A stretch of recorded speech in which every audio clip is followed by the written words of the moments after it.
नमस्कार मित्रांनो, मी डॉक्टर सुबोध देशमुख। आज आपण एका अद्भुत अवयवाबद्दल बोलणार आहोत आणि ते म्हणजे आपलं हृदय। आता बघा, लक्षात घ्या, हा फक्त एक पंप नाही आहे, तर हा आपल्या शरीराचा एक कमांड सेंटर आहे की जे प्रत्येक सेकंदाला आपल्याला जिवंत ठेवतं। अशी कल्पना करा की तुमच्या शहरामध्ये किंवा तुमच्या शहरामध्ये एक छोटंसं पंपिंग स्टेशन आहे, अगदी आपल्या गावातल्या पाण्याच्या पंपासारखं। फक्त फरक एवढाच आहे की हा पंप आपला 24 तास चालू असतो, कधीच बंद पडत नाही। प्रत्येक मिनिटाला सुमारे 5 लिटर रक्त हा संपूर्ण शरीरभर पाठवतो, अगदी पायाच्या बोटापासून ते मेंदूपर्यंत अगदी अचूक गतीनं। दिवसाला तब्बल 1 लाख वेळा तो धडकत असतो। आता आपण हृदयाच्या आतमध्ये डोकावून बघू की हृदय म्हणजे काय, तर एक 4 खोल्या असलेलं घर आहे असं समजून घ्या। म्हणजे वरच्या मजल्यावर 2 ॲट्रिया असतात आणि खालच्या मजल्यावर 2 व्हेंट्रिकल असतात। मध्ये वॉल्व्ज असतात की जे रक्ताला एकाच दिशेने वाहून नेतात।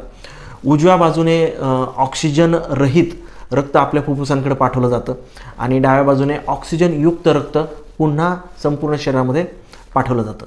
आता ही क्रिया इतकी म्हणजे अगदी समन्वयित असते की जर एखादा वॉल्व जरी बंद पडला ना तर पूर्ण सिस्टीम बिघडू शकते। आणि सर्वात रंजक गोष्ट म्हणजे अशी की हृदयाचं स्वतःचं एक वीज केंद्रसुद्धा असतं बघा, त्याला SA नोड असं म्हणतात। SA नोड नावाचा एक नैसर्गिक पेसमेकर की जो दर सेकंदाला विद्युत इम्पल्स तयार करतो। मग ते AV नोड्सपर्यंत जातात आणि मग पर्किंजे फायबर्समार्फत हृदयामध्ये पसरले जातात।